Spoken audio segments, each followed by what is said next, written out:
ॐ अज्ञानतिमिरान्धस्य ज्ञानाञ्जनशलाकया चक्षुरुन्मिलितं येन तस्मै श्रीगुरवे नमः। श्रीचैतन्यमनोभीष्टं स्थापितं येन भूतले स्वयं रूपः कदा मह्यं ददाति स्वपदान्तिकं। नमो ॐ विष्णुपदाय कृष्णपृष्ठाय भूतले श्रीमते भक्तिवेदान्तस्वामीति नाम्ने। नमस्ते सारस्वती देवे गौरवाणी प्रचारिणे निर्विशेषा शून्यवादी पाश्चात्यदेशतारिणे। जय श्री कृष्ण चैतन्य प्रभु नित्यानंद श्री अद्वैत गदाधर श्रीवासदि गौर भक्तवृंद।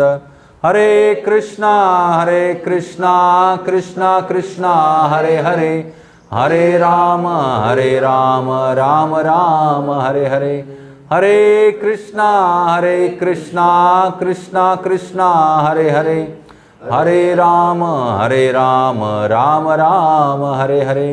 हरे कृष्णा कृष्णा कृष्णा हरे हरे, हरे राम हरे कृष्णा। आपलं सर्वांचं स्वागत आहे आजच्या या सकाळच्या भागवतम सत्रामध्ये। इस्कॉन राजापूर रत्नागिरीद्वारा आपण पाहतोय। मागच्या सत्रामध्ये आपण पाहिलं ग्रंथराज श्रीमद भागवतम स्कंद 8 अध्याय 9 आपण मागच्या वेळेला थोडक्यात पूर्ण केला होता। तर त्याचा 9व्या अध्यायाचा शेवटचा श्लोक मी खूप थोडक्यात सांगितलं होतं, पण खूप सुंदर फिलॉसॉफी आतमध्ये आहे।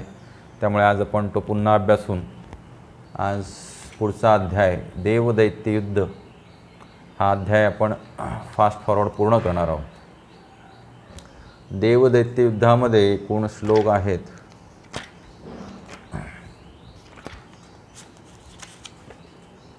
57 प्लस हा एक 58 श्लोक आज आपण अभ्यासणार आहोत।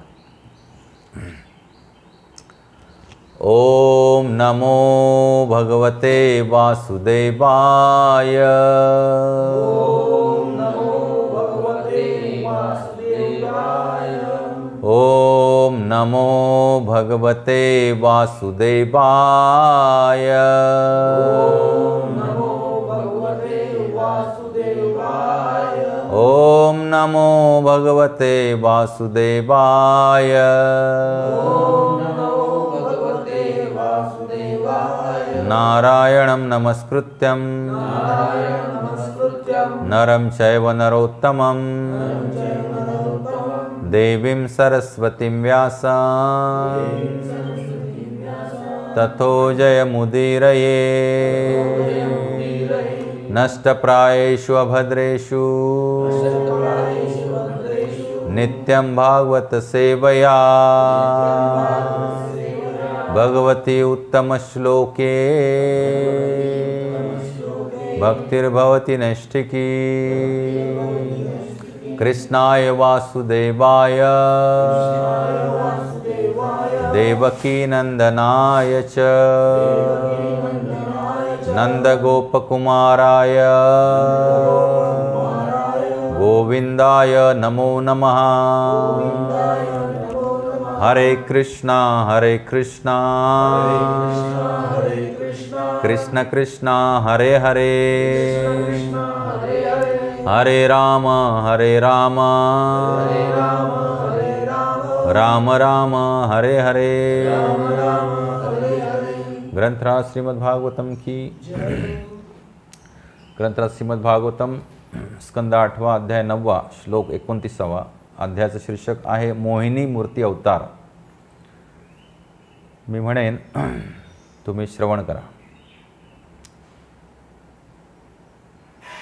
यद्युज्यते सुवसुकर्म मनो वचोभिर्देहात्मजादिषु नृभस्तदसत्पृथक्वात् तैरेव सद्भवति यत्क्रियते पृथक्वात् सर्वस्य तद्भवति मूलनिषेचनं यत्। यद्युज्यते सुवसुकर्म मनो वचोभिर्देहात्मजादिषु नृभिस्तदसत्पृथक्वात् तैरेव सद्भवति यत्क्रियते पृथक्वात् सर्वस्य तद्भवति मूलनिषेचनं यत्। छोट्या छोट्या ह्याच्यामध्ये आपण म्हणूया, म्हणा यत् युज्यते सुवसु कर्म मनोवचोभि देहात्मजादिषु नृभिस्तद् असत्पृथक्वात् तैरेव सद्भवति यत् क्रियते पृथक्वात् सर्वस्य तद्भवति मूलनिषेचनं यत्। शब्दार्थ यत् जे काही युज्यते केले जाते असु जीवन रक्षणार्थ वसु धनरक्षणार्थ कर्म कर्मे मनः मन वचोभी वचनांनी देह आत्मज आदिषु देह अथवा संतती करिता। आत्मज म्हणजे आपली अपत्य, आपल्या देह आत्म्यापासून जे जन्माला आलीत ती अपत्य। नृभिही मनुष्यानी तत् ते असत असत्य किंवा क्षणभंगूर पृथक्वात पूर्ण पुरुषोत्तम भगवंताहून भिन्न असल्यामुळे तय तीच कर्मे एव निश्चित सत भवती सत अथवा शाश्वत होतात। यत जी क्रियते केली जातात अपृथक्वात अभिन्न असल्यामुळे सर्वस्य सर्वांकरिता तद्भवती कल्याणकारी होतात। मूल निषेचनम वृक्षांच्या मुळाशी पाणी घातल्यामुळे यत जी। माता पुढे इथं बसा, असू दे झोपते, आवाज येईल इथं। मानव समाजात स्वतःचे प्राण आणि धन सुरक्षित ठेवण्यासाठी एखादा मनुष्य वचने मन आणि कार्याद्वारे अथक प्रयत्न करीत राहतो, परंतु ही सर्व कर्मे देहाशी संबंधित असल्यामुळे ती वैयक्तिक अथवा आप्तस्वकीयांच्या इंद्रिय भोगाकरताच केली जातात। ही सर्व कर्मे भक्तिमय सेवेहून पृथक असल्यामुळे ती शेवटी विफल होतात। पृथक म्हणजे वेगळी, पृथक्करण म्हणतो ना आपण, पृथक्करण म्हणजे वेगळं वेगळं करणे। परंतु वृक्षाच्या मुळाशी पाणी घातले असता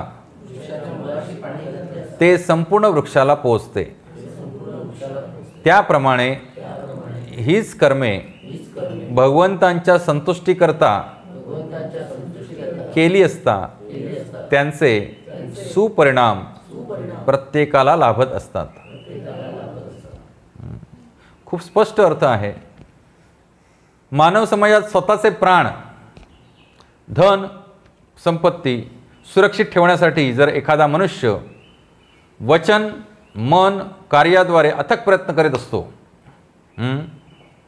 नॉर्मली हे आपण पाहतो दुनियेमध्ये मनुष्य काय करतायत, स्वतःचा देह स्वतःचे प्राण स्वतःची प्रॉपर्टी स्वतःचा पैसा अडका सुरक्षित ठेवण्यासाठी आणि संतती काय करतात, कायेन वाचा मनसेंद्रियवा बुद्ध्यात्मनमा प्रकृती स्वभाव कशासाठी वापरतात, देहात्मासाठी।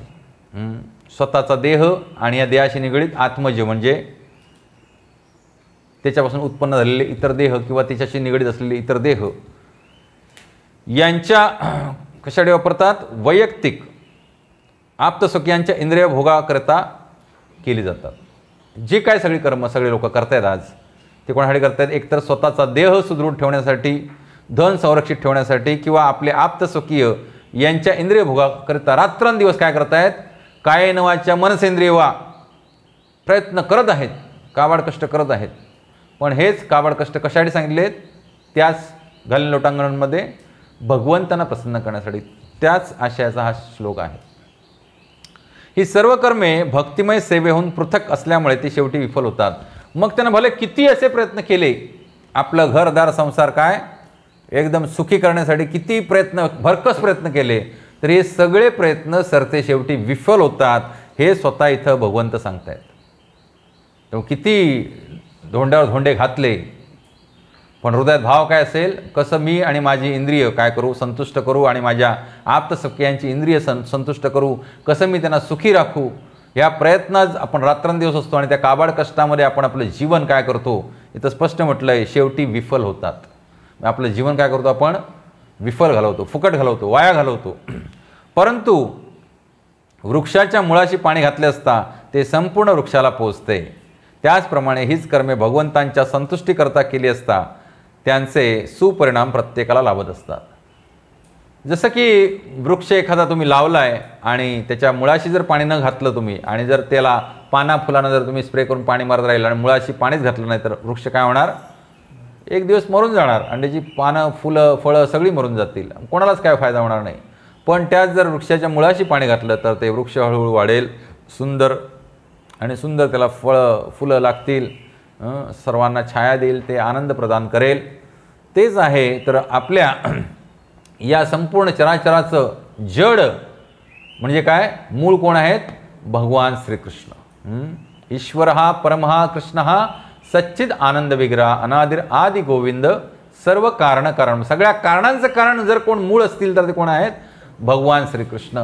त्यामुळे जो व्यक्ती भगवान श्रीकृष्णांच्या भगवत संतुष्टीसाठी हेच प्रयत्न करेल, कुठचे प्रयत्न वेगळे नाहीत, काया वाचा मनसेंद्रिय वा, काया वाचा मन इंद्रियाद्वारे जो परमेश्वराला संतुष्ट करण्यासाठीच कर्म करेल, ज्याला अकर्म म्हटलंय, तर तो निश्चित काय करेल, भगवंतांना पण संतुष्ट करेल. आणि भगवंतांना संतुष्ट केल्यामुळे पूर्ण चराचर संतुष्ट होईल आणि त्याचे सुपरिणाम आपल्याला प्रत्येकाला काय मिळतील, लाभतील. तात्पर्य by his divine grace Shri Bhaktivedanta Swami Srila Prabhupada की. भोगवादी कर्मे आणि कृष्ण भावनायुक्त कर्मे यामधील हा भेद आहे. संपूर्ण विश्व कार्य करण्यात गुंतले असून यात कर्मी, ज्ञानी आणि भक्त अशांचा समावेश होतो. परंतु भक्तांचा अपवाद वगळता इतर सर्वांची कर्मे व्यर्थ असून तो काळ आणि शक्तीचा अपव्ययच आहे. केवळ भक्तांची कर्मे ही काय आहेत, शाश्वत आहेत, कारण ते शाश्वत फळ त्यांना काय करणार, प्रदान करणार. बाकीची कर्म जे लोक करतायत, भोगवादी करतायत, भोगवांछा हृदयामध्ये प्राप्त करून, हृदयामध्ये जागरूक करून जे कर्म करतायत, त्यांची कर्म काय होणार आहेत, भले त्यांना वाटेल आम्हाला फळं मिळत आहेत, पण ती फळं कशी आहेत, विफळ ठरणारी फळं आहेत. आणि जे भगवत भक्तीमध्ये जो कार्य करतोय त्याला शाश्वत फळ मिळतं.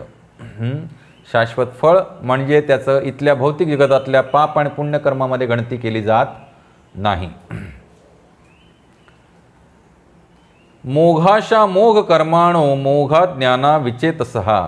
एखादा मनुष्य भक्त नसला तर त्याच्या आशा आकांक्षा कर्म आणि ज्ञान हे सर्व काही व्यर्थ आहे. हे मी नेहमी तुम्हाला प्रवचनात सांगतो. जर एखादा भक्त नसेल व्यक्ती तर तो नेहमी काय करणार, पापच करणार. जो कृष्ण भक्त नाही आहे, अजून मी त्याच्यामध्ये स्पष्टीकरण करतो, काय भक्त आज भगत भरपूर बनून फिरत आहेत भगतगिरी करत, पण जो कृष्ण भक्त नाही आहे तो काय करणार, मोघाशा मोघ कर्माणो मोघा ज्ञाना विचेतसा.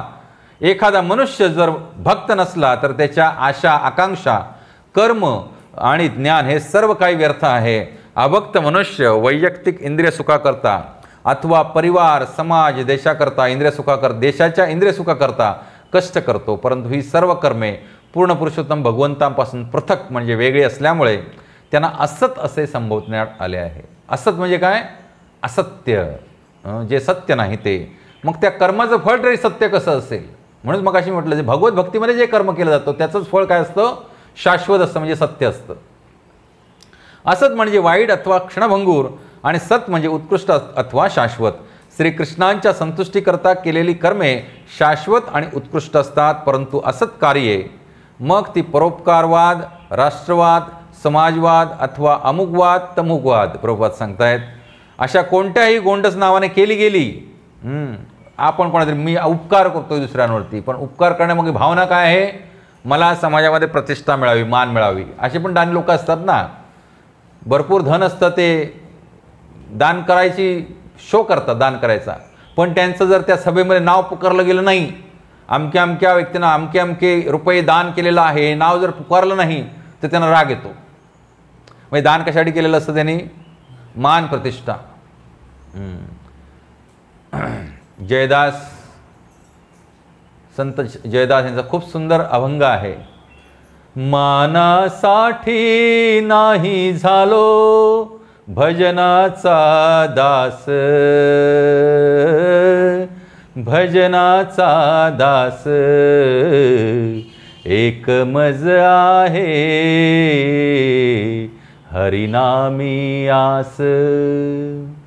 किती सुंदर अभंग आहे बघा.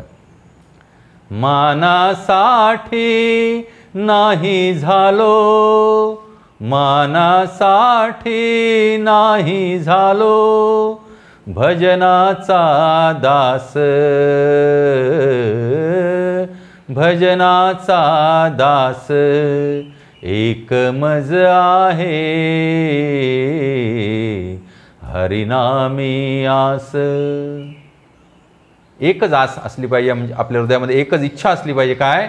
फक्त आपल्याला हरिनामामध्ये गोडी असली पाहिजे. कोणत्याही मान सन्मानासाठी आपण भक्ती भजन नाही करायचंय.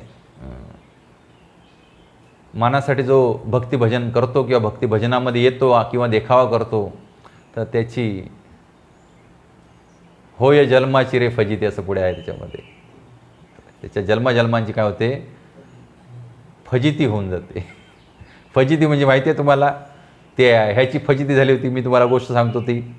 तो ट्रक ओढत असतो दोरखंड बांधून पैलवान, आणि त्याची मग फजिती होते ना, त्याला फजिती म्हणतात. जो देखाव्यासाठी भक्ती करतो त्याची फजिती होते. त्यामुळे मानासाठी भजन नाही करायचं आपल्याला.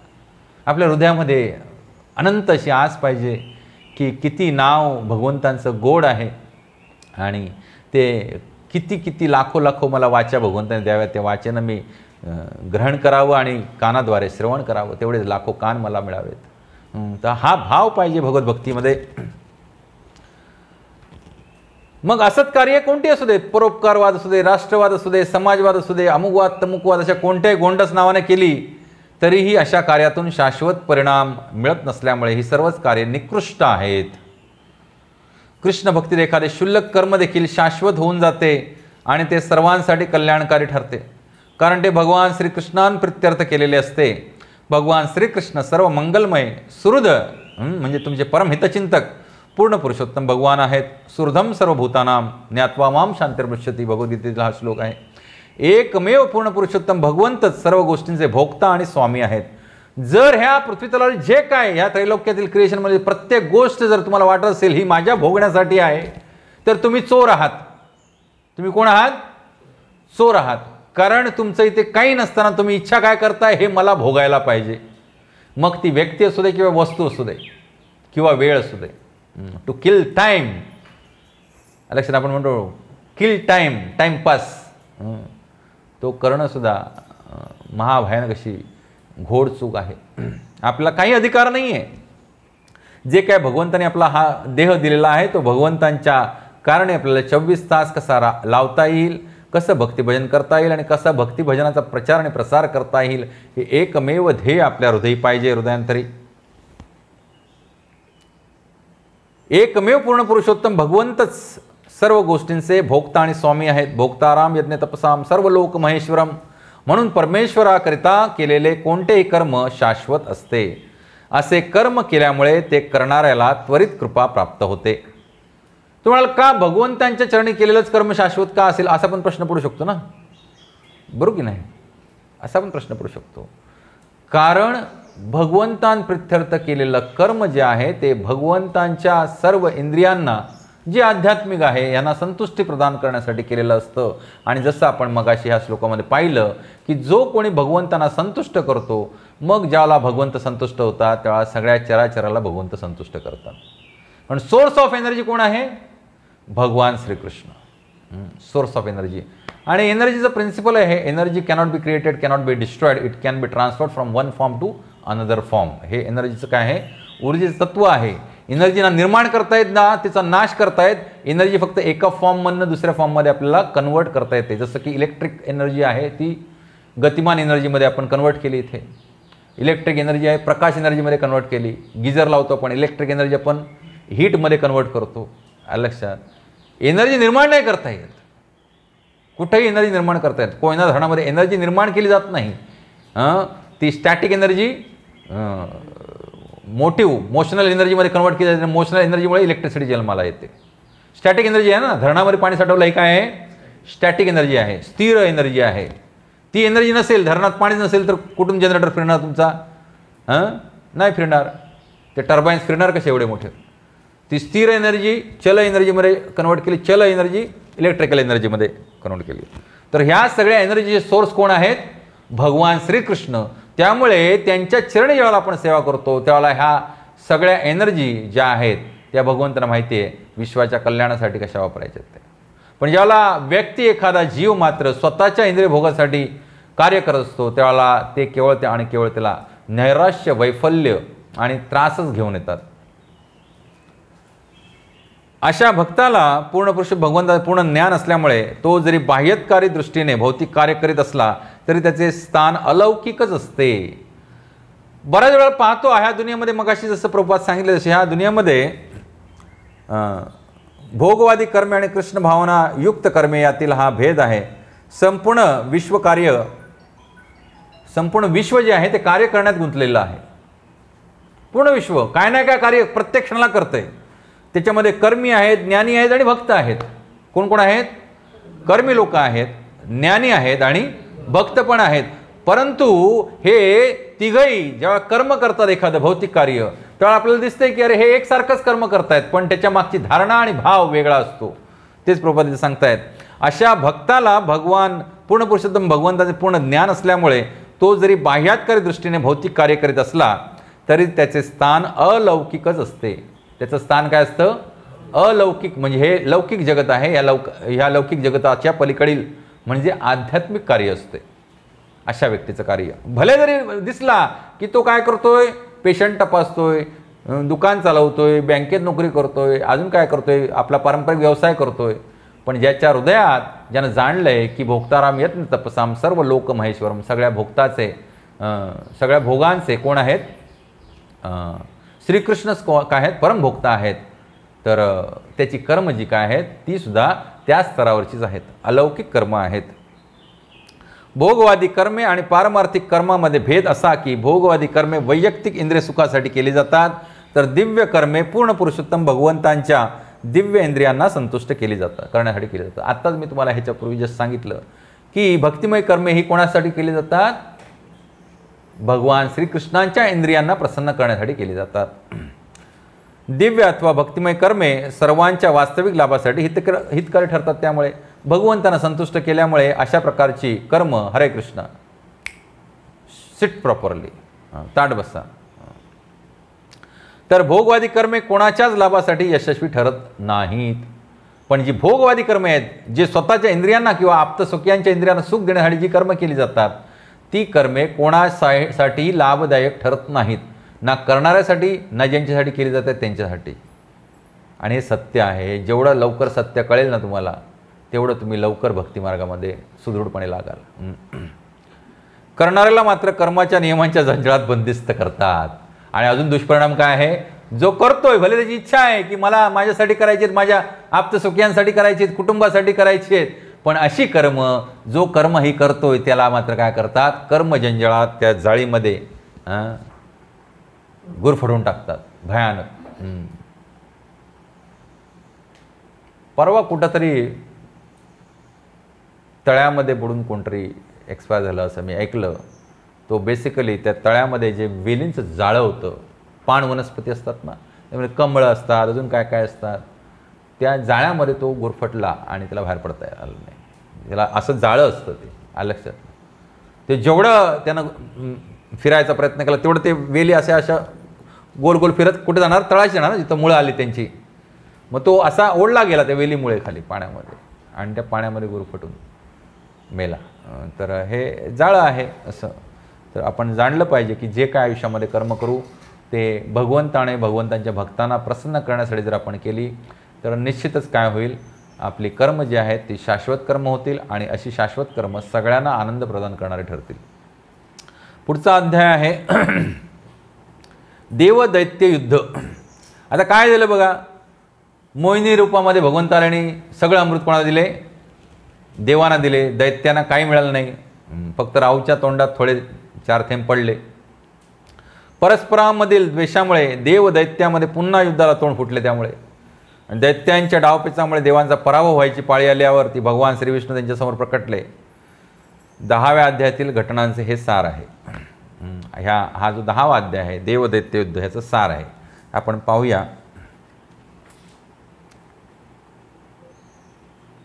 श्री शुक उवाच इति दानव दैत्येया नाविंद अन्नमृतं नृप युक्ता कर्मणी यताश वासुदेव परामुखा.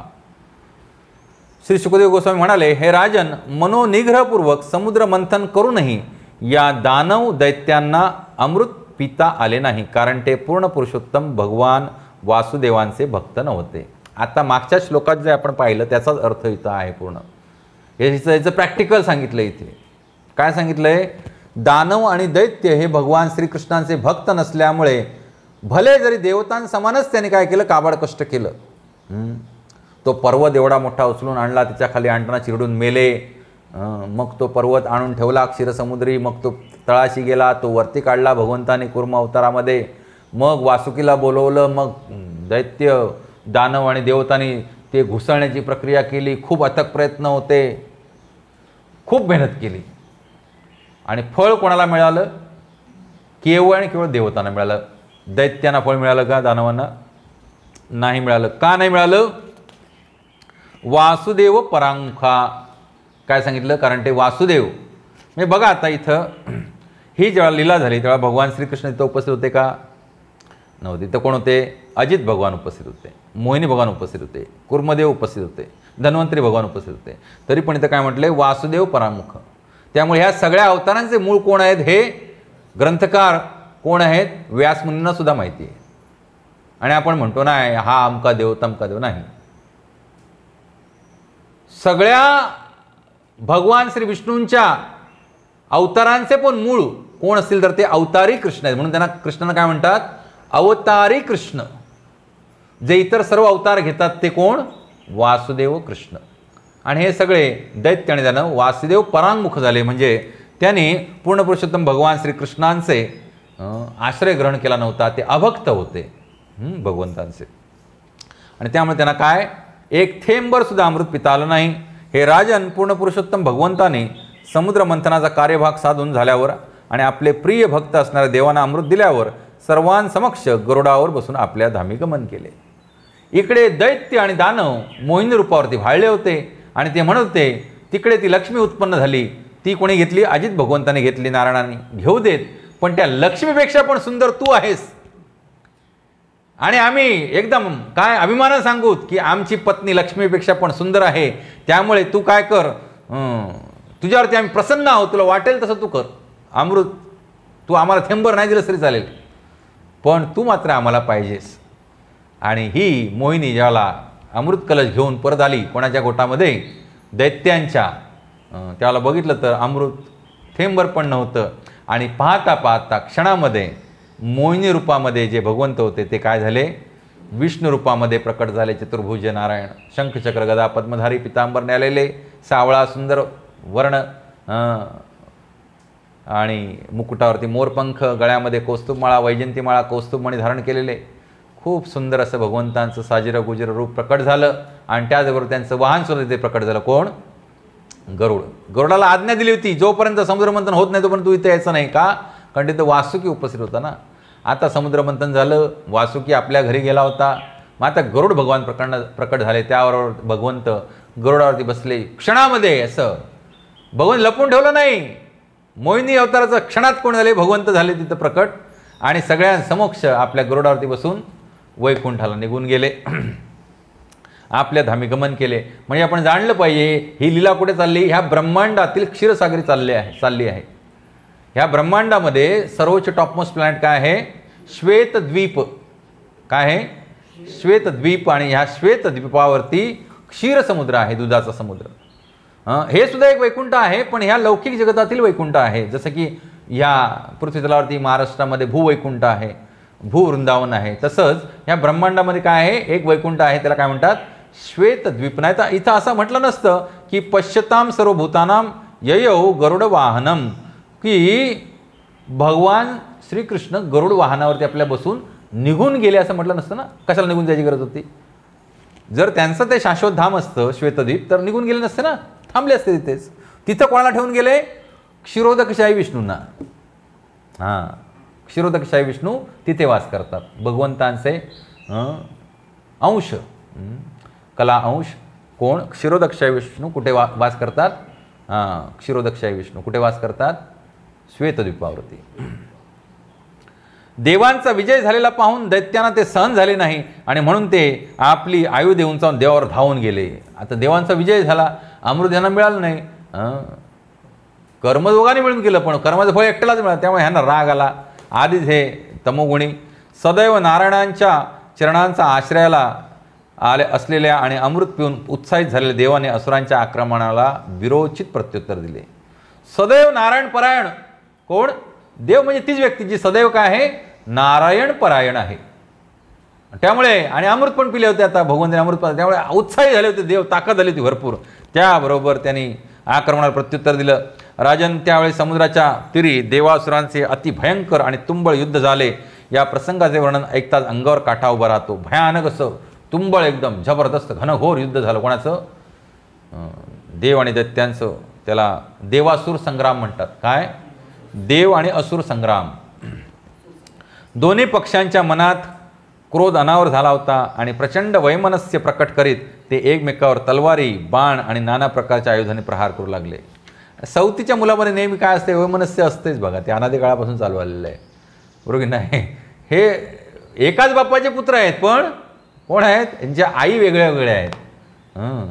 धनु, दिती आणि अदिती. लक्षात ना, आई वेगळ्या वेगळ्या, त्यामुळे हे सौतीचे पुत्र आहेत सगळे. त्यामुळे हृदयात पूर्वीपासूनच वैमनस्य होतं आणि ते उफाळून आलं. आता दैत्य तर क्रोधाविष्ट झाले होते की आम्हाला फसवलं. एव्हा प्रपात खूप सुंदर सांगता येते. आपल्या ग्रहावरच नव्हे तर उच्च ग्रहावरही दोन प्रकारचे मनुष्य असतात.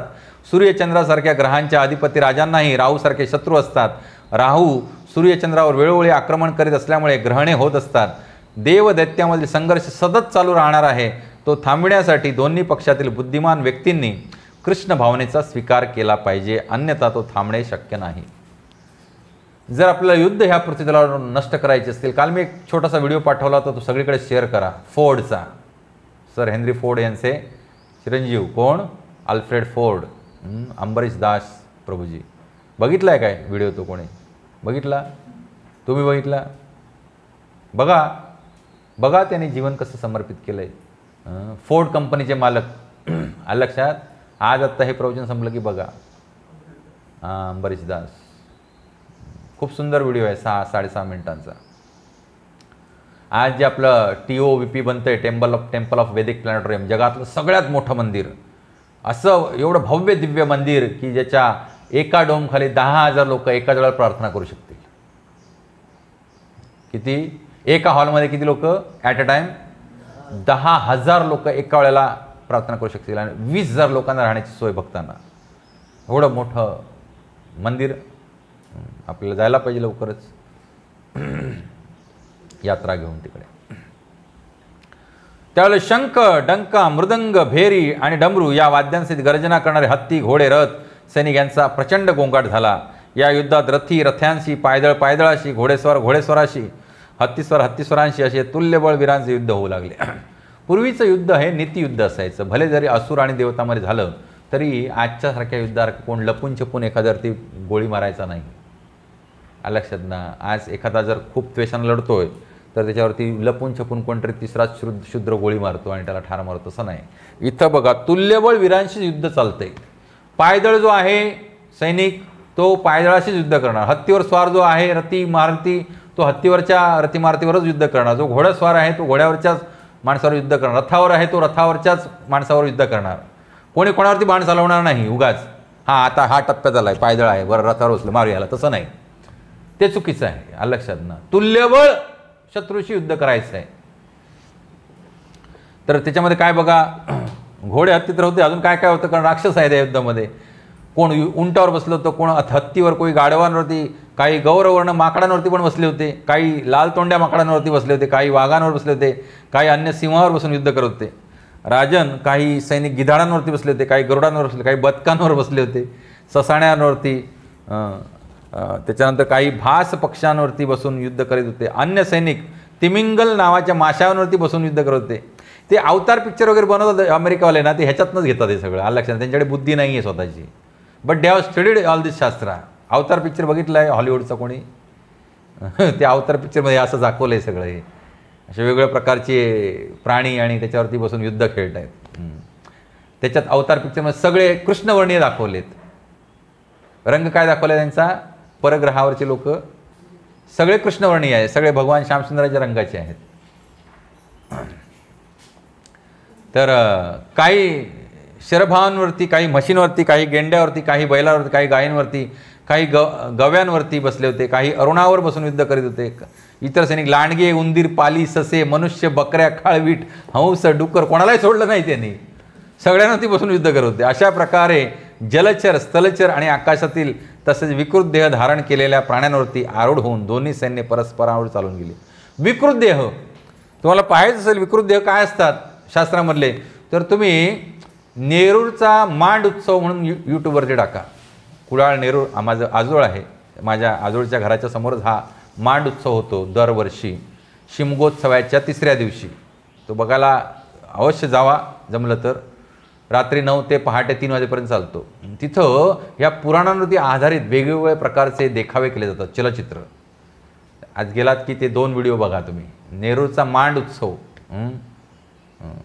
शिमग्याचा, तर त्याच्यामध्ये तुम्हाला हे अशा प्रकारचं दिसेल की एखाद्याला उंटासारखी मान आहे, त्याला वरती तोंड लावले वाघाचं आणि इकडे पंख फुटलेत, म्हणजे विचित्र. लक्षात द्या, विचित्र प्राणी. तर अशा प्रकारचे देखावे ते पुराणाच्या आधारेच करतात. तर हे राजा पांडुनंदन नानारंगी ध्वजपताका, छत्रे, रत्नजडित दांड्याने युक्त पंखे, मोरचिले, चवऱ्या यामुळे दोन्ही सैन्यामधील सैनिक अत्यंत शोभून दिसत होते. वायूमुळे उडणारे सैनिकांची अंगावर वस्त्रे, दैदिप्यमान कवचे, अलंकार आणि सूर्याच्या किरणात चमकणारी उज्ज्वल वस्त्रे अत्यंत सुंदर दिसत होती. दोन्ही पक्षातील वीरांच्या रांगा एकमेकांसमोर उभ्या ठाकल्यामुळे जलचरांनी भरलेले 2 समुद्रच परस्परांसमोर उभे आहेत असे वाटत होते. दोन्ही सैन्य एकमेकांसमोर थांबली अशी त्या क्षीर समुद्री तटावरती. त्यानंतर या प्रसिद्ध युद्धामध्ये सेनापती विरोचनपुत्र बळी, कोणते सेनापती? विरोचनपुत्र बळी हे प्रल्हाद महाराजांचे नातू आहेत. विरोचनपुत्र बळी वैहायस नामक अद्भुत विमानात बसले होते. त्यांच्याकडे विमान होतं अद्भुत. काय नाव होतं त्याचं? वैहायस. हे राजन मयासुराने निर्माण केलेले हे सुंदर विमान युद्धाकरिता उपयोगी असणाऱ्या आयुधांनी युक्त असून ते अचिंत्य आणि अवर्णनीय होते. खरोखर ते क्षणात दृश्य व्हायचे तर क्षणात अदृश्य व्हायचे. या विमानात एका सुंदर छत्राखाली बसलेल्या बळीराजाला उत्कृष्ट चौऱ्यांनी वारा घातला जात असून त्याच्या सभोवती सेनापती होते. बळीची ही शोभा पाहून असे वाटत होते जणू सर्व दिशांना प्रकाशमान करीत संध्येचा चंद्रच उगवत आहे. केवढं जबरदस्त विमान होतं बळी महाराजांचा विचार करा. जे क्षणात अदृश्य व्हायचं, क्षणात प्रकट व्हायचं आणि युद्धासाठी लागणारे सगळ्या प्रकारचे आयुध, ब्रह्मोसपासून सगळी आयुधं उपस्थित होती वरती, न्यूक्लिअर बॉम्बपासून सगळं. हे सगळं पुरातन कालापासून आपल्याकडे आहे. न्यूक्लिअर बॉम्ब काहीच नाही.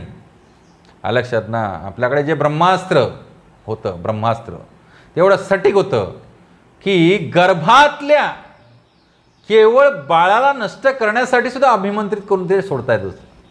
बरोबर की नाही? कोणी सोडलं होतं? द्रोणपुत्र अश्वत्थामा.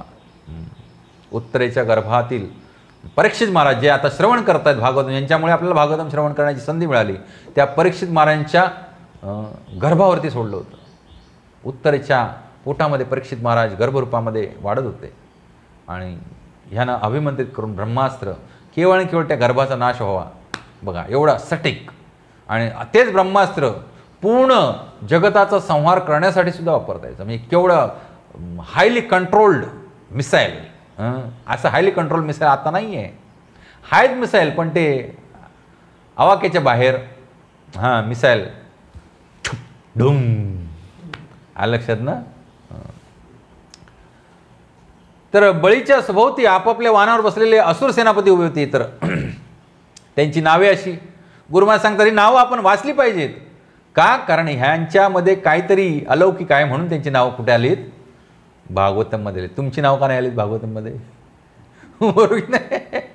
प्रत्येक गोष्ट महत्त्वाची आहे भागवतममध्ये. त्यांची नावं पण वाचली पाहिजेत, लक्षात ठेवली पाहिजेत. गुरुमहाराज सांगतात नावं लक्षात पण ठेवली पाहिजेत. ही कोण कोण होते बघा? असुर सेनापती नमुची, शंभर, बाण, विप्रचित्ती, अयोमुख, द्विमूर्धा, कालनाभ, प्रहेती, हेती, इल्वल, शकुनी, भूतसंताप, वज्रदंष्ट्र, विरोचन, हयग्रीव, शंकुशिरा, कपिल, मेघदुदुंभी, दुंदुभी, तारक, चक्रद्रुक, शुंभ, निशुंभ, जंभ, उत्कल, अरिष्ट, अरिष्टनेमी, त्रिपुराधी, मय, पुलोमाचे पुत्र, कालेय आणि निवात कवच. हे जी नावं आहेत यांचं जर तुम्ही अभ्यास केला तर ह्या प्रत्येकावरती एक एक पुराण आहे, म्हणून त्यांची नावं महत्त्वाची आहेत. आलं लक्षात ना. ह्या प्रत्येकाला देवी देवता पण हतबल व्हायच्या, एवढे महान हे कोणते राक्षस होते, ताकदवान. निवात कवच, या सर्व असुरांना अमृताचा थेंबही न मिळता ते केवळ क्लेशाची वाटेकरी मात्र झाले होते. सगळे असुर त्या अमृत मंथनात होते, भरपूर प्रयत्न केले, तपश्चर्या केली, साधना केली, कर्म केलं. आता ते देवांशी युद्ध करीत होते आणि आपल्या सैन्याचा उत्साह वाढवण्यासाठी सिंहासारख्या गर्जना करीत मोठा नाद करणारे शंखही वाजत होते. आपला शत्रू उन्मत्त झालेला पाहून इंद्र अत्यंत क्रुद्ध झाला. आपला शत्रू काय झाला आहे? उन्मत्त झाला आहे. असुर सगळे उन्मत्त झाले पाहून इंद्रदेव काय झाले? अत्यंत क्रुद्ध झाले. ऐरावत हत्ती कोठेही जाऊ शकत असे आणि जल वारुणी यांचा वर्षाव करण्याकरता त्यांचा साठाही करू शकत असे. अशा या हत्तीवर बसलेला इंद्र मोठी जलाशय असलेल्या उदयगिरी पर्वतावर आरूढ झालेल्या सूर्याप्रमाणे शोभू लागला. हत्ती बघा आपल्या सोंड्यामध्ये पाणी भरून घेतो आणि नंतर कुठे पाय तिकडे शिंपडू शकतो. तसं ऐरावत हत्ती म्हणजे सगळ्या हत्तींचा राजा, त्याच्याकडे किती क्षमता असणार पाणी साठवून ठेवण्याची. तो ऐरावत हत्ती काय करायचं? जलवारुणी यांचा वर्षाव करण्यासाठी त्याचा साठाही करू शकत असे. तर असा हत्ती कोणाचा वाहन होता? इंद्रदेवांचा वाहन होता. इंद्रांच्या सभोवती नाना प्रकारची वाहने, ध्वज, आयुधानी सुशोभित देवगण होते.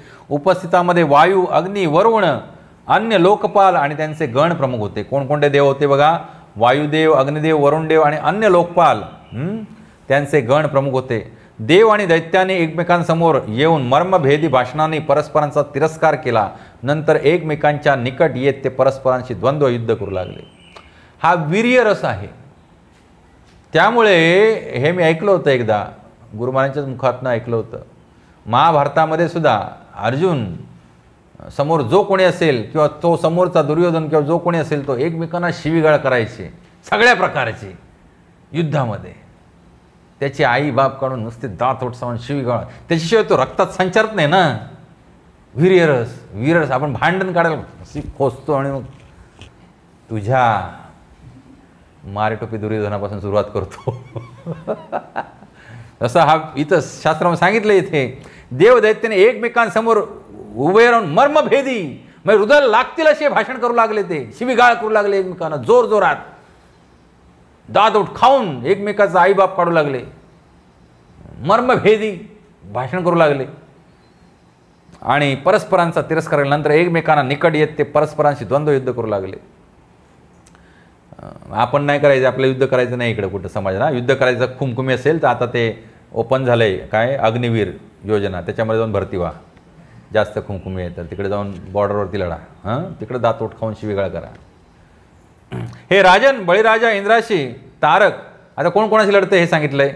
बळीराजा इंद्राबरोबर लढतोय, प्रमुख अशी. मग तारक कार्तिकेयाशी लढतायत, हेती वरुणाशी लढतायत, प्रहेती मित्राशी युद्ध करू लागले. त्यानंतर यमराजाचे कालनाभीशी युद्ध होऊ लागले, विश्वकर्म्याचे मय दानवाशी युद्ध होऊ लागले. म्हणजे बघा आता हे दोन सुतार आहेत, ते एकमेकात फायटिंग करत आहेत. दोन्ही सुतार आहेत. मय हा कोणाचा सुतार आहे? असुरांचा. आणि विश्वकर्मा देवांचा सुतार आहेत. ते विश्वकर्मा जेव्हा तुम्ही पण येता सगळे विश्वकर्मामध्ये, तर हे सुतार असे लढू लागले, सोनाराशी लढू लागले, बरोबर. त्वष्ट्याचे शंभराशी आणि सूर्याचे विरोचनाशी युद्ध चालू झाले. अपराजिताशी नमुची आणि अश्विनी कुमारांशी वृषपर्वा युद्ध करू लागला. बळीच्या बाणासूर प्रभूती 100 पुत्रांशी सूर्यदेव युद्ध करू लागले आणि चंद्र राहूशी युद्ध करू लागला, आपला हाडवैरी राहू. वायू पुलोमाशी आणि शंभू निशुंभ शुंभ आणि निशुंभ सर्व शक्ती संपन्न देवी भद्रकालेशी दुर्गादेवीशी युद्ध करू लागले. दुर्गादेवी पण आली युद्ध करायला तिथे. हे अरिंदम परीक्षित महाराज, भगवान शिवांचे जंभाशी म्हणजे भगवान शंकर पण आले युद्धामध्ये मदत करायला देवतांना. जंभाशी विभावसूचे महिषासुराशी, इलवल आणि त्याचा भाऊ वातापी यांचे ब्रह्मदेवाच्या पुत्रांशी युद्ध चालू झाले. दुर्मश आणि कामदेव, उत्कल आणि मातृकादेवी, मरुत आणि निवात कवच, वसु आणि कालकेय असुरगण, विश्वदेव देवगण आणि पौलोम असुरगण आणि रुद्रगण तथा क्रोधवश नामक असुरगण असे युद्ध होऊ लागले. असे तुंबळ युद्ध झालं.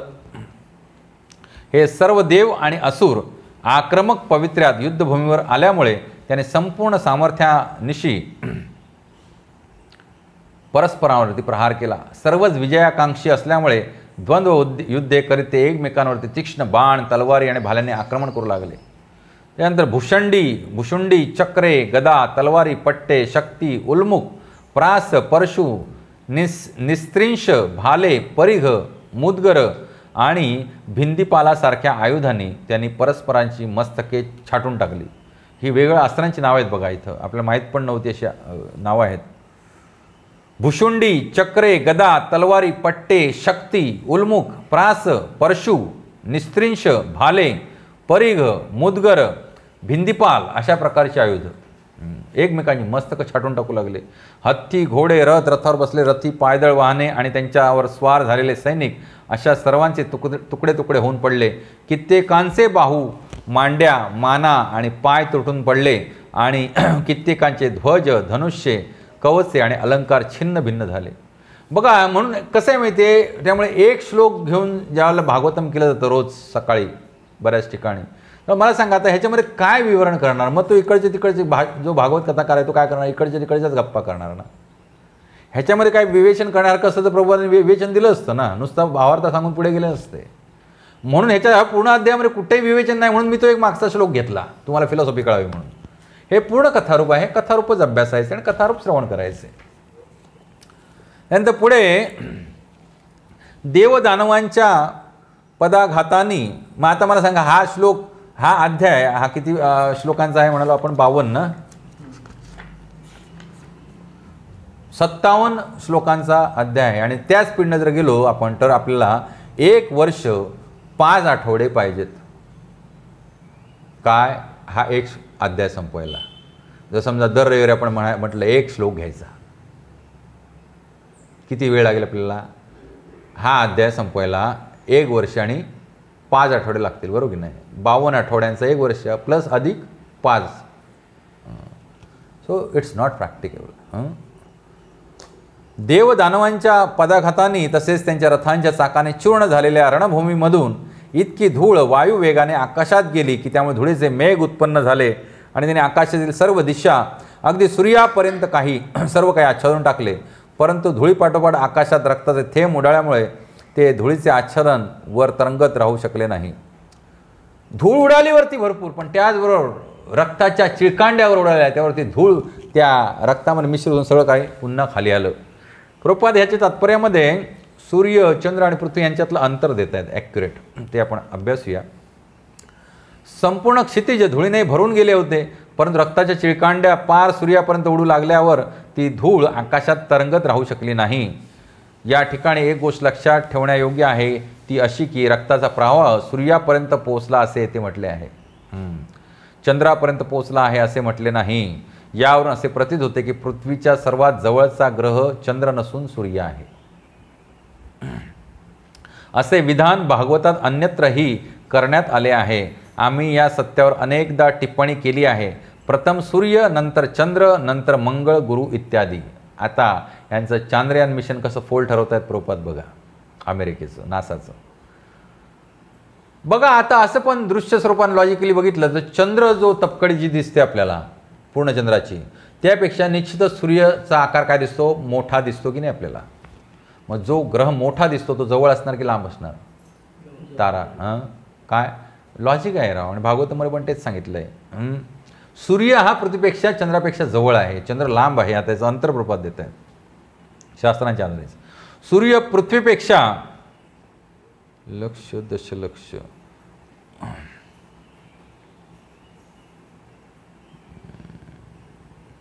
9,30,00,000 मैल दूर आहे. किती? 9,30,00,000 मैल. मैल हा किलोमीटर नाही, मैल दूर आहे. कोण? सूर्य पृथ्वीपेक्षा. आणि भागवतानुसार चंद्र सूर्यापासून 16,00,000 मैल दूर आहे. म्हणजे त्याच्या पलीकडे अजून 9,46,00,000 मैल कोण आहे? चंद्र आहे आपल्यापासून. सूर्यापासून अजून पलीकडे 16,00,000 मैल कोण दूर आहे? चंद्र दूर आहे. याचा अर्थ पृथ्वी आणि चंद्रातील अंतर सुमारे 9,50,00,000 मैल, टू बी एक्झॅक्ट 9,46,00,000 मैल इतकं असलं पाहिजे. मग जर एखादे अंतराळयान ताशी 18,000 मैल या गतीने प्रवास करीत असेल तर ते केवळ 4 दिवसात चंद्रावर कसे काय पोहोचू शकेल? प्रश्न करतात नासाला. हरे कृष्णा. यान उडालंय नासाचं. समजलं? आणि ताशी वेग किती आहे सांगा? आत्ताच सांगितलं. किती वेग आहे ताशी यानाचा, चंद्रयानाचा? मांजरेकर पूजी उडाली ना गुगली. मग असं म्हणून नाही पेंगा काढायच्या. लक्षपूर्वक ऐकलं पाहिजे. सूर्यापासून पृथ्वीचं अंतर किती कोटी आहे सांगा पटकन. तुम्ही सांगा गुरुजी. 9,30,00,000. चंद्र आणि सूर्यामधलं अंतर किती आहे सांगा राकेश प्रभूजी? 16,00,000. सूर्य आणि पृथ्वी, आपलं चंद्र आणि पृथ्वीमधील अंतर किती आहे सुकुमार प्रभूजी? नाही, 9,00,000 नाही, 9,46,00,000. राहिलं का लक्षात तुमच्या? ह्या तिघांच्या लक्षात आहे थोडंफार. का लक्षात राहिलं नाही? कशी भक्ती लक्षात राहणार? मग झोप नाही काढायची अजिबात. ध्यानपूर्वक ऐकलं पाहिजे. अंतराळयानाचा वेग किती होता नासाच्या? 1800 मैल या गतीनं ताशी. या गतीने प्रवास केला तर कसं काय 4 दिवसात पोहोचेल ते? 9,50,00,000 मैल कसं पोहोचेल 4 दिवसामध्ये? नाही पोहोचू शकत. या गतीने प्रवास करणाऱ्याला किमान 7 महिने तरी लागतील. प्रभात सांगतात. किती महिने लागतील चंद्रावर पोहोचायला?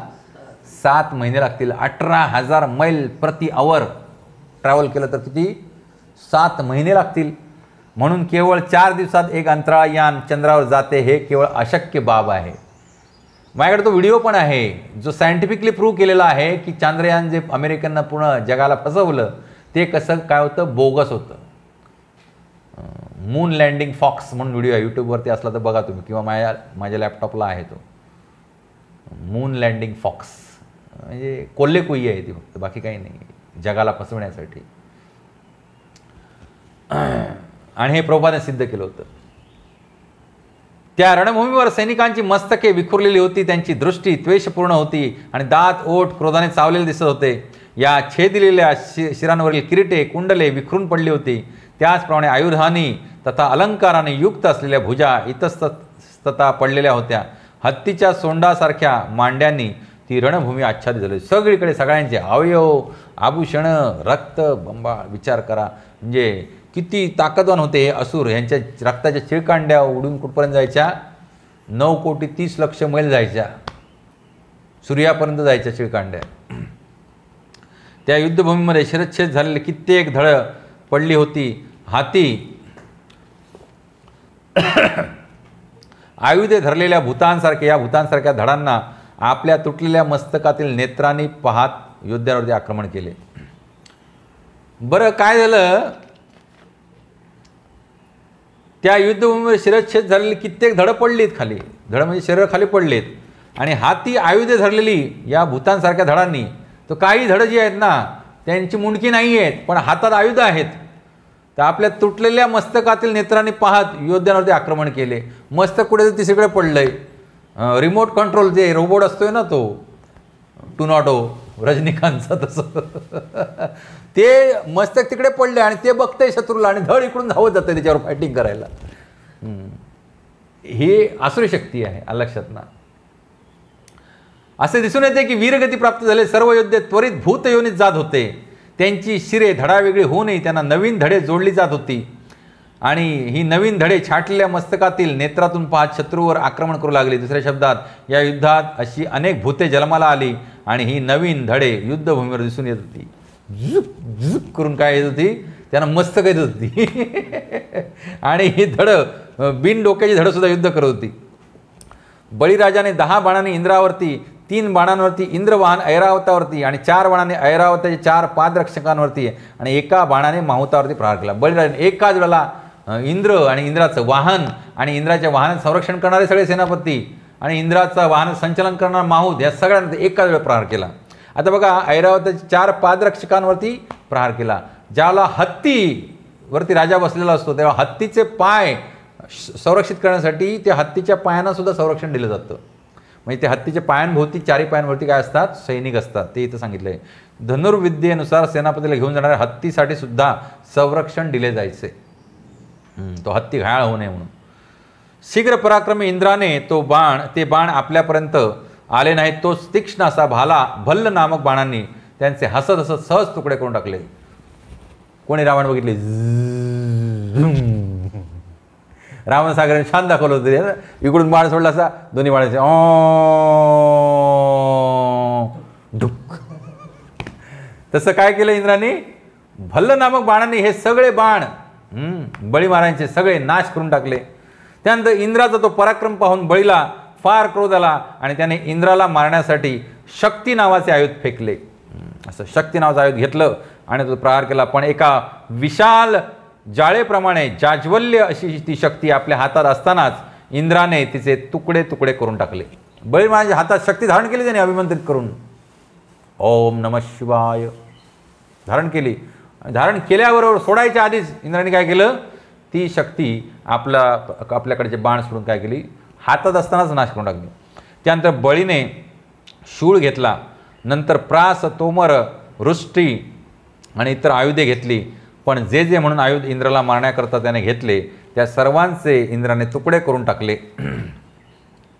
हे राजा हा प्रकार पाहून बळी अदृश्य झाला आणि आसुरी माया उत्पन्न करू लागला. आता बघितलं बळीनं, डायरेक्ट समोरासमोर युद्ध करून काय फायदा होत नाही आहे, कारण आता देव अमृत प्यालेले आहेत आणि त्यामुळे ताकदवान झालेले आहेत. पूर्वी बळी महाराज सहज लीलया हरवायचे कोणाला, देवाना, आणि मग हरून रडले होते, पळून गेले होते. म्हणून तर देवा भगवंतांकडे गेले होते ना, की भगवंत काहीतरी करा आणि आमचं परत स्वर्ग आम्हाला काय द्या, मिळून द्या. म्हणून हे काय झालं, अमृत मंथन झालं. म्हणजे देवासुर संग्राम ह्याच्यापूर्वी पण एकदा झाला होता. त्याच्यामध्ये देवी देवता हरले होते, सर्व की पळू झाले होते. मग त्या पर्वतावरील वणव्यात जळत असलेले वृक्ष खाली पडू लागले. तीक्ष्ण धार असलेले दगडी शिळे खाली पडून देवसैनिकांचा कपाळमोक्ष होऊ लागला. आणि बळी महाराज अदृश्य झाल्याने त्यांनी काय केलं, माया उत्पन्न केली. या मायामुळे देवसैन्याच्या मस्तकावर आकाशामध्ये एक विशाल पर्वत निर्माण झाला.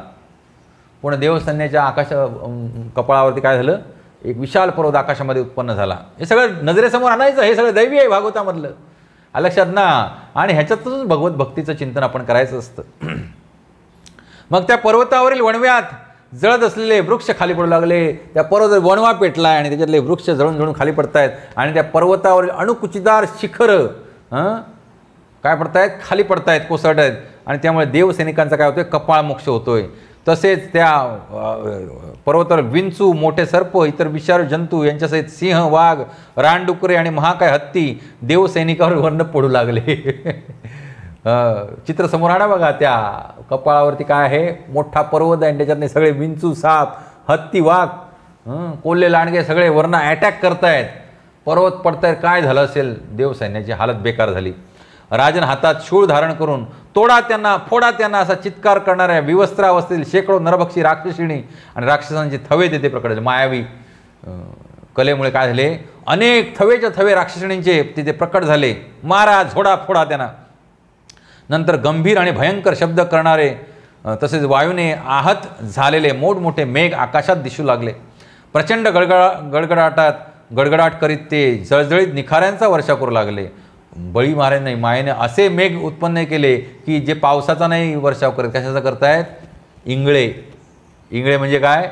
निखारे झळझळीत आगीचे, कोळशाचे, त्याचा वर्षाव होऊ लागला. बळी दैत्यराजाने अतिभयंकर अग्नी उत्पन्न केला.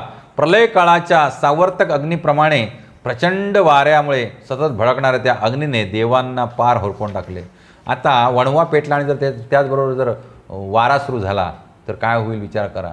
ती अवस्था झाली. देव भाजून निघाले.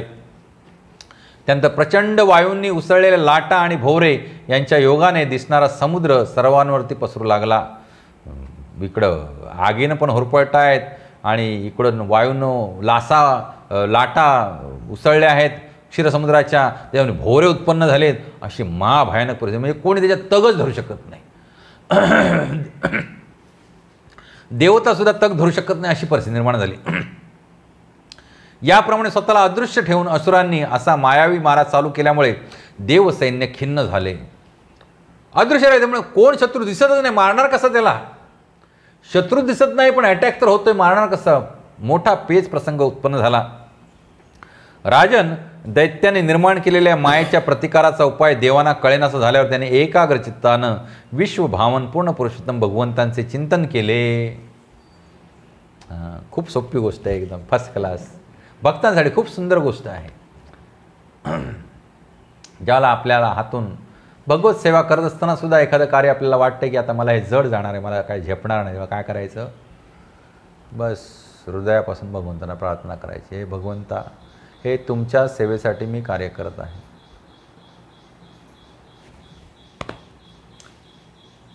पुढे म्हटलंय, न तत्प्रतिविधीम यत्र विदुरींद्रादयो नृप ध्यातः प्रादुर्भूत तत्र भगवान विश्वभावना. जसं ध्यान केलं, वेळ लावला नाही भगवंताने, इथं क्षणार्धात तिथे प्रकट झाले. म्हणजे नाही थांबा, मी येतो नंतर बघूया, अजून काहीतरी तुमच्यातले मरून जाऊ देत, छाटून बिटून सगळं, नंतर मी येतो सावकाश. आजकालचे जसे पोलीस येतात, सगळं आग पेटून गेल्यानंतर मग येतात, तसं नाही. जसं ध्यान लावलं देवताने भगवंतांवरती की भगवंत आमचं रक्षण करा, जसं गोकुळवासीने ध्यान लावलं भगवान श्रीकृष्णांच्या चरणी की हे भगवंत आमचं रक्षण करा ह्या इंद्रदेवाच्या माऱ्यापासून, भगवंत तत्काळ प्रकट झाले. इथे पण क्षणार्धात प्रकट झाले. आणि कसे प्रकट झाले? सुंदर कसं वर्णन आहे भगवंतांचं बघा. नूतन कमळ दलाप्रमाणे नेत्र असणारे आरक्त, ज्यांचे नेत्र काय आहेत? नूतन कमळ दलाप्रमाणे नेत्र, रक्तवर्णी, पूर्ण पुरुषोत्तम भगवान गरुडासनावरती बसून तिथे प्रकट झाले. त्याने आपले चरणारविंद गरुडाच्या स्कंदावरती ठेवले होते. पितांबर धारण केलेले कौस्तुभ मणी आणि श्रीदेवीने सुशोभित असलेले मस्तकावर अत्यंत मौल्यवान किरीट धारण केलेले आणि कानात कुंडले घातलेले भगवंत आपल्या भुजांमध्ये 8 आयुधे घेऊन देवांसमोर आविर्भूत झाले. इथे नुसतेच नाही आले दर्शन द्यायला, बघा भगवंत किती कृपाळू आहेत ते. आणि बसून नाही आले, काय म्हटलंय? गरुडाच्या खांद्यावरती चरण ठेवून उभे राहिले 8 आयुध घेऊन. माझ्या भक्तांचा निपात करताय काय? थांबा, आलो मी. नॉर्मली भगवंत काय करतात? आयुध किती असतात हातामध्ये? शंख, चक्र, गदा, पद्म, 2च आयुध आहेत. गदा आणि चक्र. इथं 8 आयुध घेऊन आले. ते शंख आणि कमळ बाजूला ठेवून दिले. 8 आयुध भक्तांच्या रक्षणासाठी घेऊन आले. बघा, तुम्ही निश्चिंत राहा, भगवत भक्ती करा आणि निश्चिंत राहा. बस कोणतेही संकट असू दे, भगवंतांची प्रार्थना केली की 8 आयुधधारी कोण येणार? नरसिंह भगवान येणार. किती भुजा आहेत त्यांना? किती भुजा आहेत प्रभूजी? 8च आहेत ना, काय जास्त आहेत? 8 आहेत. त्याच्यामध्ये कोणते कोणते अस्त्र आहेत बघा. ही सगळे अस्त्र धारण करून भगवंत गरुड उभे राहिले, असे बसून नाही आले तत्काळ. आणि मग आल्याला काय केलं बघा. स्वप्ने पाहणाऱ्या व्यक्तीची संकटे निद्रेतून जागृत होताच नाहीशी होतात, त्याप्रमाणे असुरांच्या मायेने निर्माण केलेले सर्व भ्रम पूर्ण पुरुषोत्तम भगवंत युद्धभूमीत प्रकट होताच त्यांच्या दिव्य शक्तीमुळे नाहीसे झाले.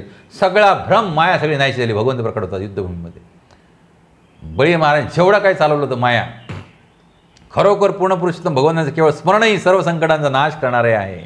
हरिस्मृती सर्व विपद विमोक्षणम. खूप सुंदर ओळ, ही लक्षात ठेवा सदैव. सपनो यथा ही प्रतिबोध आगते हरिस्मृती ही सर्व विपद विमोक्षणम. काय लक्षात ठेवणार काय? हरिस्मृती ही सर्व विपद विमोक्षणम. भगवान श्री हरींचं केवळ स्मरण करणं सुद्धा सगळ्या विपदांचं काय विमोक्षणम म्हणजे त्वरित नाश करून टाकणार आहे. किती कृपाळू भगवंत आहे, विचार करा. काय करायला पाहिजे आपल्याला? अजून फक्त भक्ती करायची, बस. भक्ती करायची म्हणजे आळशी नाही बनायचं. जे काय आपण कर्म करू ते सगळं भक्तिमय कर्म करायला शिकलं पाहिजे. पूर्ण पुरुष भगवंत केवळ स्मरण हे सर्व संकटांचा नाश करणारे आहे. त्याच्यानंतर हे राजन गरुडासन असतं पूर्ण पुरुषोत्तम भगवंत युद्धामध्ये आलेले पाहून सिंहावर बसलेल्या कालनेमी नामक दैत्याने आपला शूळ गरगर फिरून गरुडाच्या मस्तकाच्या दिशेने फेकला. कालनेमी राक्षस त्यानं आपला शूळ फेकला. सिंहावर बसला होता तो त्रैलोक्याधिपती पूर्ण पुरुषोत्तम भगवान श्रीहरीने त्वरित तो शूळ अनायासे पकडून त्यानेच त्या कालनेमीचा त्याच्या वाहनासह वध करून टाकला. बघ, तोच शूळ धरला हातात आणि त्यानंच त्याच्या सिंहाला पण मारलं आणि त्या कालनेमी राक्षसाला पण मारलं. या संदर्भात श्री मध्वाचार्य पुढील श्लोक प्रस्तुत करतात. कालनेम्यादाय सर्वे करिणा निहता अपि शुक्रेणो जीविता संतः पुनस्तैनैव पातितः. पूर्ण पुरुषोत्तम भगवान श्रीहरींनी कालनेमी आणि इतर असुरांचा वध केला. नंतर असुरांचे गुरु शुक्राचार्यांनी त्यांना पुन्हा जिवंत केल्यावर भगवंताने पुन्हा त्यांचा वध केला. असुरांचे गुरु कोण आहेत? शुक्राचार्य. त्यांच्याकडे कोणती विद्या होती जी कोणाकडेच नाही आहे? मृत संजीवनी विद्या. त्यामुळे जे जे असुर मारायचे ते सगळे असुर पकडून घेऊन जायचे गोटामध्ये. शुक्राचार्य त्यांना लगेच पुन्हा जिवंत करायचे, पुन्हा फायटिंग लायचे. तर भगवंत काय करायचे? ते पुन्हा जिवंत झाले पुन्हा वध करायचे त्यांचा. लक्षात? जसं जसं शुक्राचार्य त्यांना जिवंत करायचे भगवंत पुन्हा त्यांचा वध करायचे. नंतर भगवंताने आपल्या चक्राने महाबलाढ्य माली आणि सुमाली नामक 2 दैत्यांची मस्तके छेदून टाकली. पुढे माल्यवान नामक असुराने सिंहगर्जनेसारखा नाद करीत भगवंतांवरती आपल्या तीक्ष्ण गदेने प्रहार केला. ही गदा नंतर माल्यवानाने अंडजेंद्र गरुडावरही फेकली. अंडज इंद्र म्हणजे ज्यांचा अंड्यापासून जन्म झाला आहे असे कोण? गरुड. त्यांच्या गरुडावरती पण फेकली. तथापि आदिपुरुष भगवंताने त्या गर्जना करणाऱ्या दैत्याचे मस्तक चक्राने उडवून टाकले. भगवंतासमोर कोण टिकणार आहे? उडवून टाकलं मस्तक. तात्पर्य काय ह्याचं आजच्या ज्या प्रवचनाचं की आपलं प्रत्येक कार्य हे काय असलं पाहिजे? भक्तिमय कार्य असलं पाहिजे. अन्यथा आपण पापकार्यच करणार. आणि दुसरं कार्य लक्षात ठेवायचं गोष्ट म्हणजे जो कोणी भक्ती करतोय त्यांना निश्चिंत राहायचं आहे. हरिस्मृती सर्व विपद विमोक्षणम. हृदयात साठवून ठेवा हा श्लोक. हरिस्मृती ही सर्व विपद विमोक्षणम. पाठ करून ठेवा. म्हणा 3 वेळा. हरिस्मृती ही सर्व विपद विमोक्षणम. हरिस्मृती ही सर्व विपद विमोक्षणम. हरिस्मृती ही सर्व विपद विमोक्षणम. बरं, असं विमोक्षण करतात की काय? त्याच्या अगोदर स्वप्नो यथा ही प्रतिबोध आगते. स्वप्नामध्ये आपल्या मागे जर वाघ लागला आहे भला मोठा आणि आपण घाबरे घुबरे झालो असतो, घामाघूम झालो असतो, वाघ मागणं पळत असतोय आणि आपण त्याच्या पुढे पळत असतोय. असंही होत नाही की वाघ आपल्याला पकडतो, आपण पळत असतो पण घाबरे घुबरे झालो असतोय. तर ह्या वाघापासून सुटका पाहिजे असेल तर काय केलं पाहिजे? त्या व्यक्ती किंचाळतोय स्वप्नामध्ये, बाजूला तुम्ही झोपलायत, तो किंचाळ वाघ वाघ वाघ वाच वाघ वाच वाच वाचा. काय करायचं? तो म्हणतो थांबा, ह्या वाघाला मी बंदूक घेऊन मारतो. म्हणून तो पण स्वप्नामध्ये उडी मारतो बंदूक घेऊन आणि ते वाघाच्या मागणं म्हणतो थांब थांब ठो ठो ठो ठो. असा वाघ कोण जाईल का? नाही. त्या व्यक्तीला फक्त काय करा? जागृत करा. मग तो वाघ आपोआप नष्ट होईल आणि ते स्वप्न पण नष्ट होईल. जसं स्वप्नातनं एखाद्या घाबरलेल्या व्यक्तीला जागा केल्यानंतर त्याचं समोरचं संकट नष्ट होतं, तेवढ्या तात्काळ क्षणामध्ये भगवंत काय करतात? हरिस्मृती विपदा विमोक्षणम करून टाकतात. भगवंतांचं स्मरण कोणत्याही संकटात जर भक्तानं केलं तर क्षणात स्वप्नातील संकट कसं नष्ट व्हावं त्याचप्रमाणे त्या भक्ताच्या जीवनातील सगळी संकट काय होतात? नष्ट होतात. पण त्या क्वालिटीची भक्ती पण केली पाहिजे बरं का. असं एवढं सोपं नाही आहे ते. हरे कृष्णा कृष्णा कृष्णा हरे हरे, हरे राम राम राम हरे हरे. अशा रीतीने श्रीमद भागवताच्या 8व्या स्कंदातील देव दैत्य युद्ध नामक 10व्या अध्यायावरील भक्तिवेदांत भाष्य संपन्न झाले. जगद्गुरु श्रील प्रभुपाद की जय हो.